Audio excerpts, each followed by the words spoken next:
Hi, I'm Brent Edwards. I've worked in municipal government for the past 16 years through many different roles. My last several years have been at a director level, working in municipal budgets and helping with creating and writing and implementing them.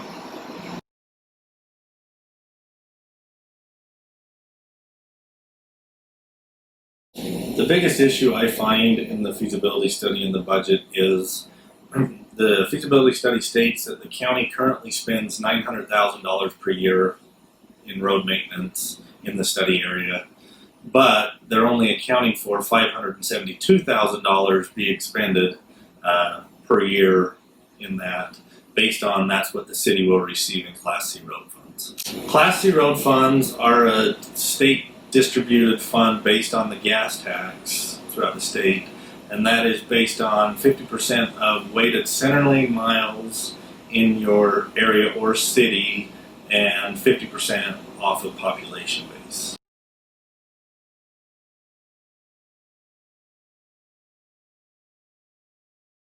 The best comparison with West Haven. West Haven currently has 347.96 center lane weighted miles. This new proposed city has 345. So we're talking almost apples to apples when we're talking center lane miles. Now, population, that's going to be a little bit different. So West Haven's sales tax, or their Class C distribution, is going to be a little bit higher just because of what their population distribution is. But expenses are going to be similar, because one hard surface expense to another is going to be about sixes. So when I look at West Haven's budget and what they have projected to spend in 2020 and what they had spent in their 2019 budget, West Haven in 2020 has expected to spend $371,957. So almost $100,000 more than what this current budget is in for our city for the same amount of hard surface miles. In 2019, or the previous year's budget, West Haven spent that right at that $672,000 is what their budget amount was as well for those hard surface miles.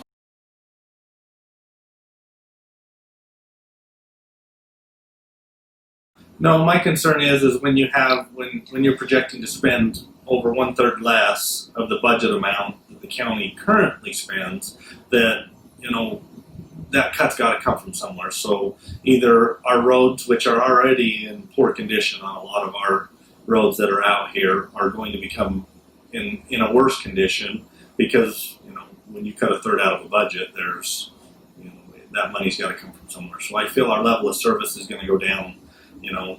From what areas? Does that mean we're going to get 1 or 2 less snow plows out here in a year? Does that mean it's going to take them a little bit longer to plow our streets? I don't know, but that's my biggest concern is, the level of service dropping by 1/3, I guess, essentially you could say.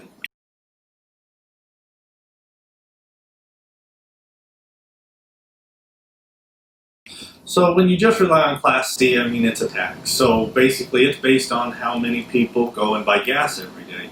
One of the big things that you can look at this year with the COVID-19 pandemic is there were several months when people weren't driving, weren't commuting to Salt Lake. The numbers on, the biggest freeway through the state was down in May and in June. So statewide, that gas tax is down. The state budget, UDOT cut their budget, I believe it was almost $4 million this year, just due to the cut in gas taxes. So, what's that going to do to a smaller city like this? It's hard to say, but, the dollar amount's definitely going to go down with fewer people driving. One thing that this pandemic's shown is fewer, we don't need to commute to an office building. A lot more people are working at home, so is that going to be the new norm? Fewer people on the roads, fewer people buying gas, electric vehicles. I know the state's looking at ways to come up with a way to charge electric vehicles, because they're not buying gas now, which is hurting our overall, gas tax budget, which comes down to affect us on the local levels in the Class C road funds.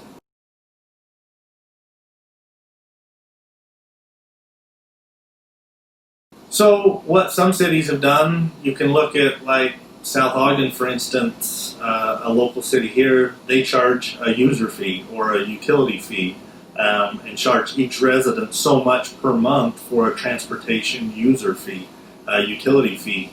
And that is one way that they can offset some of those costs that now, when construction costs go up and your road funds that are funded primarily from Class C go down, you've got to find a way to make up that budget, and that's how some areas have done that. So there's ultimately got to be a way to pay for that. So whether it comes from a user fee or a utility fee or some sort of a tax, that deficit's got to come from somewhere.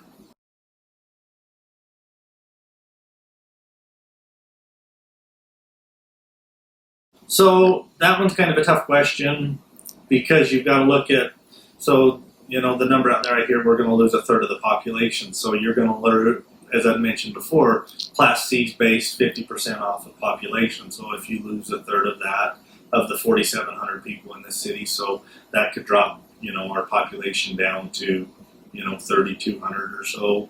And then you got to look and see how many center lane miles we will lose as well. So that's the other thing that we will lose. If we lose some hard surface center lane miles, those two numbers will come into play, and that we won't be receiving that money for as well. From the numbers that were provided in the feasibility study in the beginning, I didn't think it was feasible in the beginning, and it's even, I think, in a worse state now by losing that third, not only, as a whole, but definitely for, the maintenance budgets that, we're going to rely on for them to go in and the new area to be able to maintain, some sort of a level of service for us as residents.